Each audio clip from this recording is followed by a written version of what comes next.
Hello. कैसे हो आप सब लोग।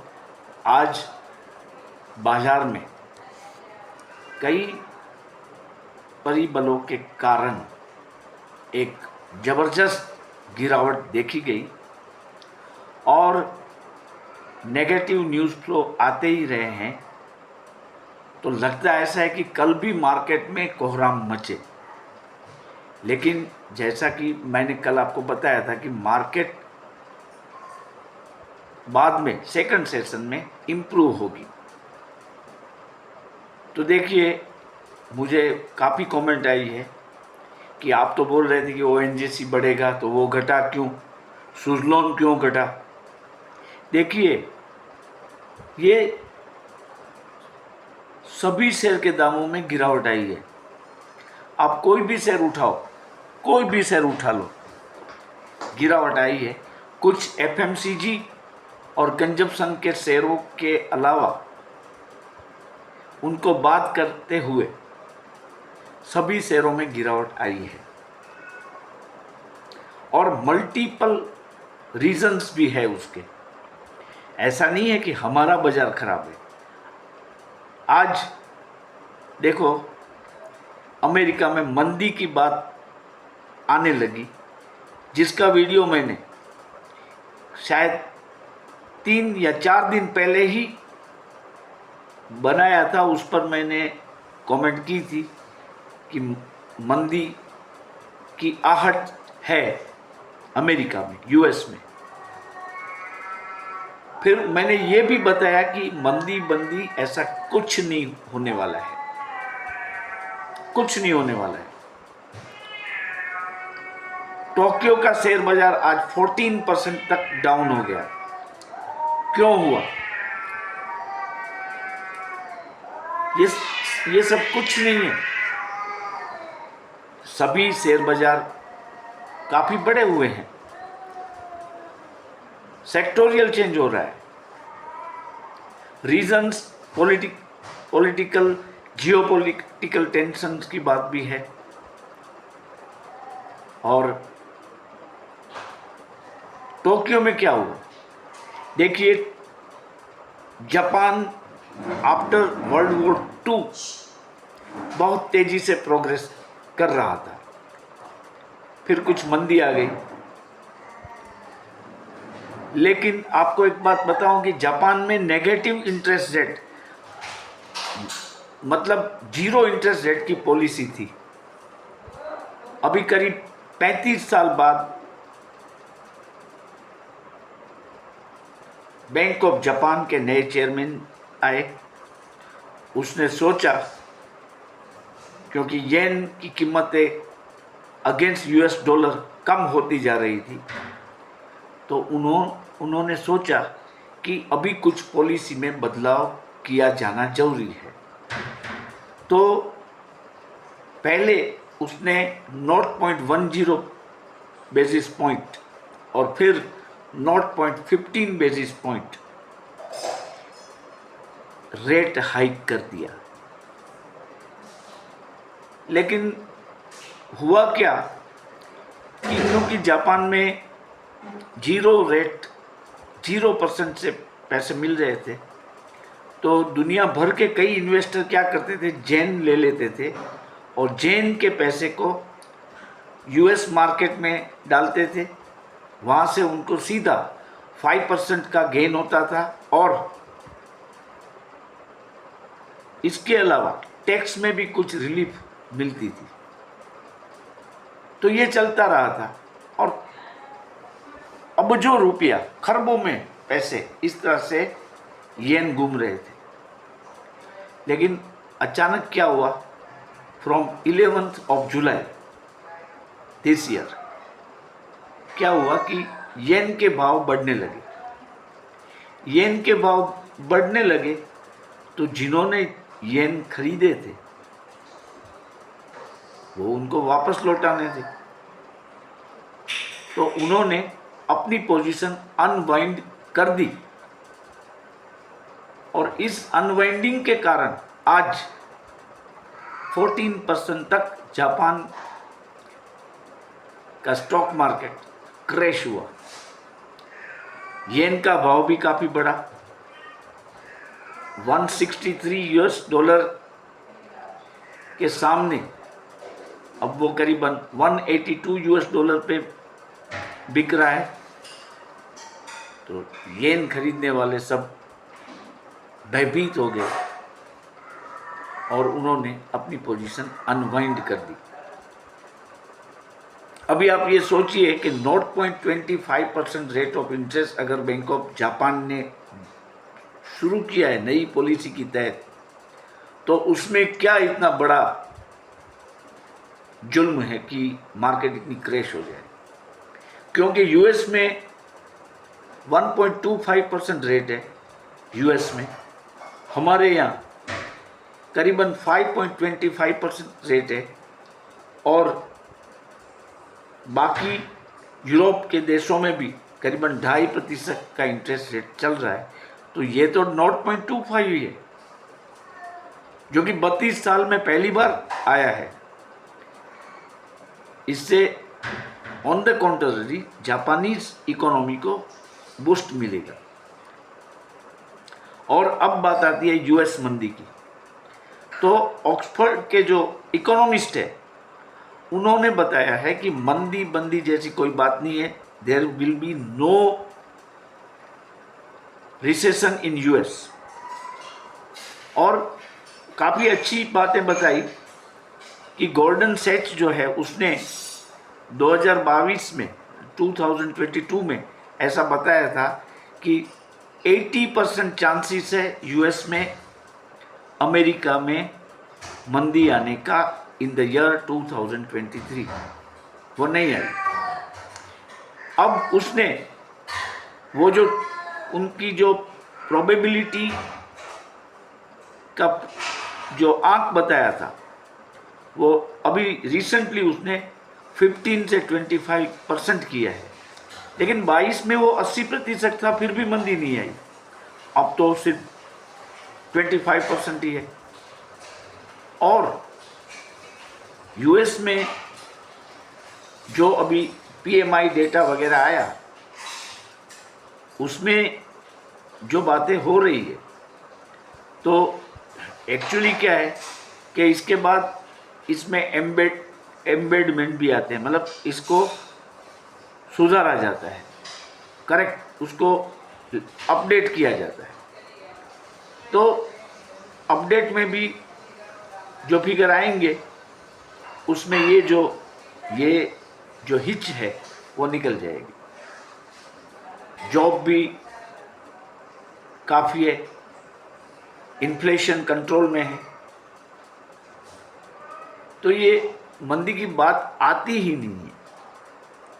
ये पूरा एक भ्रम है, इल्यूजन है।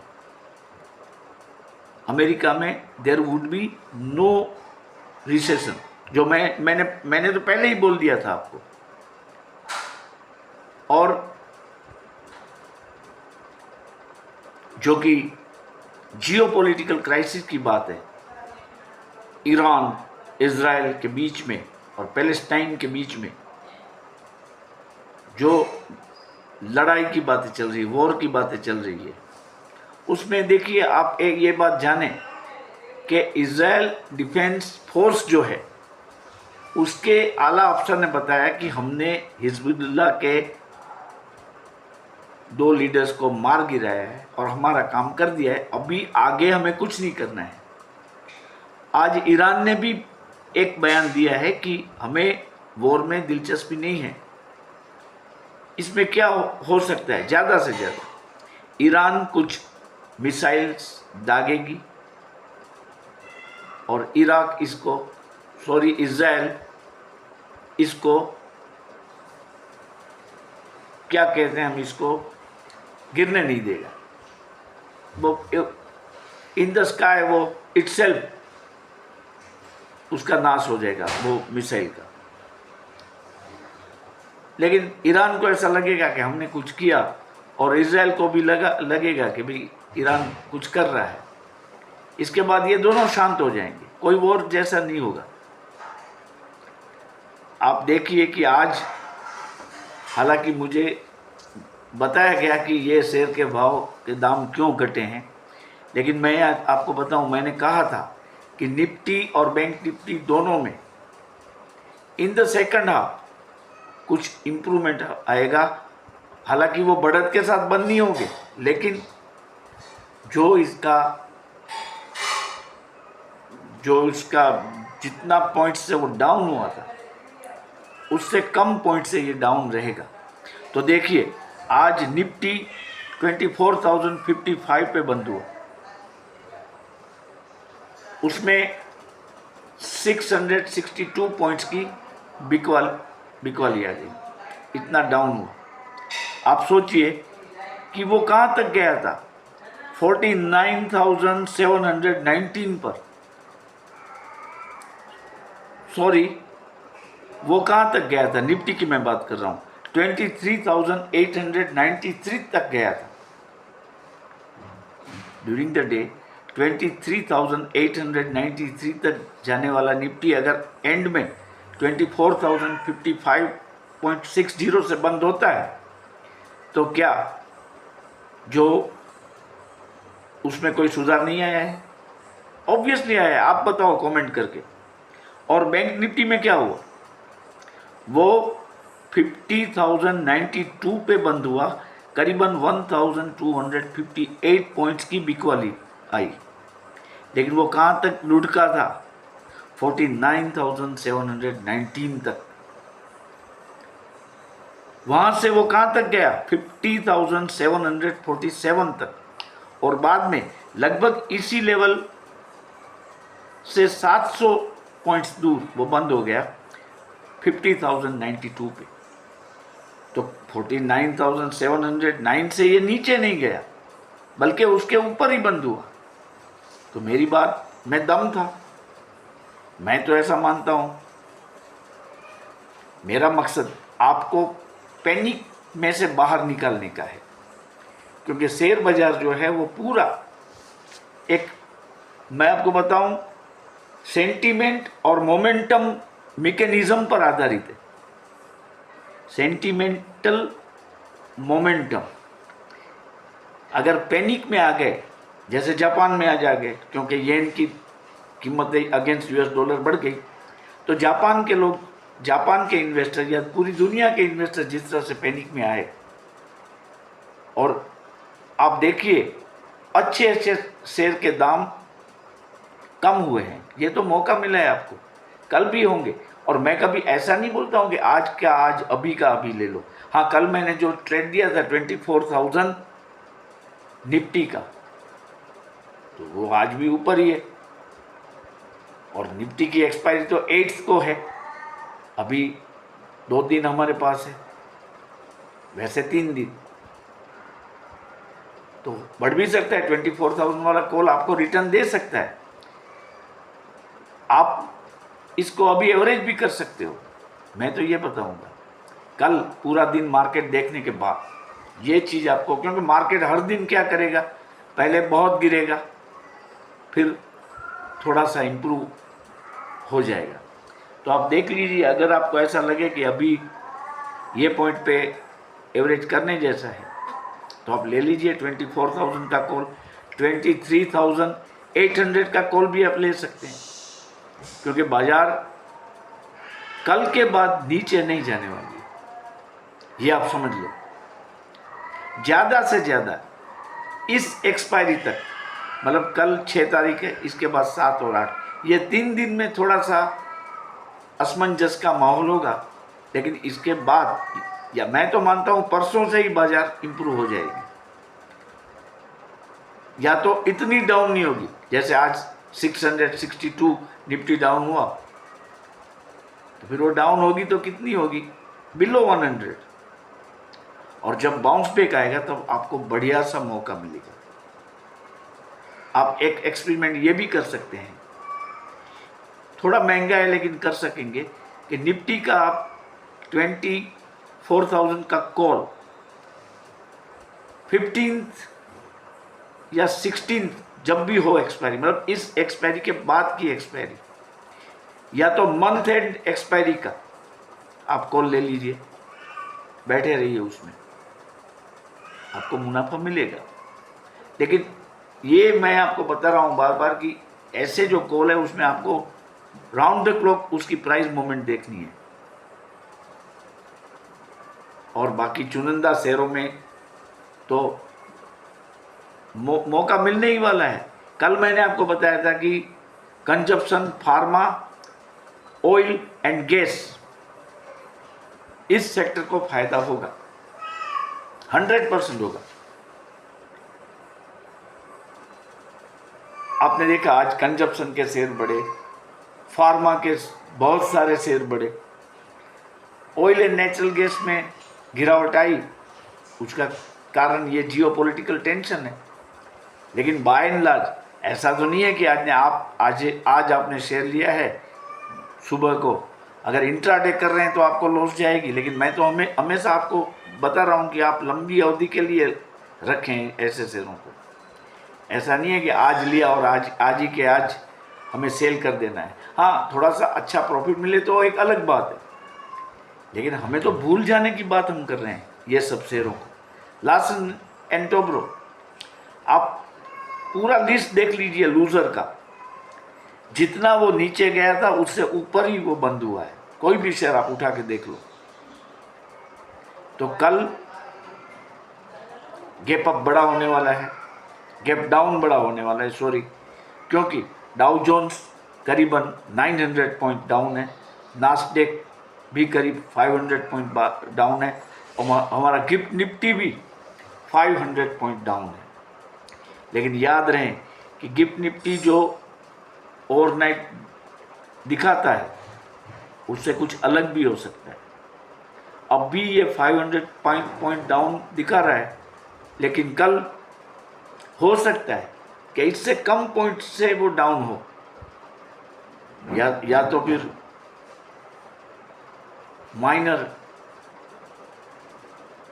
गैप अप भी हो सके। ऐसी तो कोई बात नहीं है, मंदी की बात नहीं है, युद्ध होने वाला नहीं है। एक डेवलपमेंट आज जो हुआ बांग्लादेश वाला, वो हमारे लिए वैसे कोई बड़ी चिंता की बात नहीं है, लेकिन बॉर्डर पे हमें अलर्ट रहना पड़ेगा, क्योंकि हो सकता है कि ये पूरी कहानी के पीछे पाकिस्तान का भी हाथ हो, क्योंकि बांग्लादेश को हमने आज़ाद करवाया था, पार्टीशन किया था ईस्ट पाकिस्तान और वेस्ट पाकिस्तान का। शेख मुजीबुर रहमान को राष्ट्रपति बनवाया था हमने। फिर अचानक ये क्या हुआ, ऐसा क्या हुआ? स्टूडेंट्स के एजिटेशन में सेना ने बागडोर संभाल ली और शेख हसीना जी को भागते हुए भारत में आना पड़ा है। और ये भी अभी स्पष्ट नहीं है कि भारत इसको शरण देगा या नहीं देगा, वो कहीं और भी जा सकती है। लेकिन ये मामला ऐसा है कि हमारी इकोनॉमी पे इसकी ज़्यादा असर नहीं हो सकती है। हाँ, जूट इंडस्ट्री जो है पैकेजिंग की, उसको थोड़ा सा इम्पेक्ट हो सकता है। अगर बांग्लादेश में ऐसा ही टर्मोइल रहे और उसके एक्सपोर्ट पे कोई इफेक्ट हो, तो ये सब चीज़ें वहाँ से निकलती है। तो ये एक फैक्टर है, बाकी इसका कोई इम्पेक्ट नहीं होने वाला है हम पे। लेकिन डिफेंस के शेयरों जो कि बहुत बढ़ चुके थे, रेलवे के शेयर बहुत बढ़ चुके थे, तो उसमें बिकवाली आना लाजमी है, कोई दिक्कत नहीं है। सेक्टोरियल चेंज होगा, मैंने आपको बताया है। देखिए, नज़रिया अभी भी मेरा बुलिश ही है। आप मुझे पागल समझते हो, मैं जानता हूँ, लेकिन आप चंद ही दिनों में मेरी बात मानोगे। हमारी इकोनॉमी स्ट्रॉन्ग है। एक चीज़ आपको और देखनी है, आरबीआई की क्रेडिट पॉलिसी, जो कि शायद 6 कल ही है शायद, I am not sure because I have not gone through the detail of that meeting। इसमें भी कुछ अच्छी बातें आ सकती है, क्योंकि बैंकों के अगेंस्ट काफ़ी चैलेंजेस आ रही है, तो इसमें भी कुछ अच्छी बात आ सकती है। लेकिन इसको आपको मॉनिटर करना है और पूरे रिसर्च के साथ रह के आप स्टॉक मार्केट में बने रहें। पैनिक जैसा कुछ नहीं है, बाजार अचानक रिवर्सल मार देगा और हम सब we will be caught by while sleeping. ऐसा ना हो, कई मौके गंवाए, कई बसेस हमने खो दिए तेजी की, अच्छे अच्छे शेयर नहीं लिए पैनिक के कारण। तो प्लीज़ पैनिक मत रखें, अच्छे शेयर उठा लें, अभी मौका है। थोड़ा सा इसके बाद भी गिरे तो क्या है, आपको तो लॉन्ग टर्म में रखना है। ओके, तो मैं आज इतना ही। कल की बाज़ार में बहुत मज़ा आएगा, देखते हैं क्या होता है ग्लोबली। और दूसरी बात, सब्सक्राइबर का जो फ्लो है वो अभी थोड़ा कम है, मैं अभी 500 तक भी नहीं पहुंच सका हूं। तो आपको फिर से मैं रिक्वेस्ट करता हूं कि काइंडली मेरी चैनल को सब्सक्राइब करें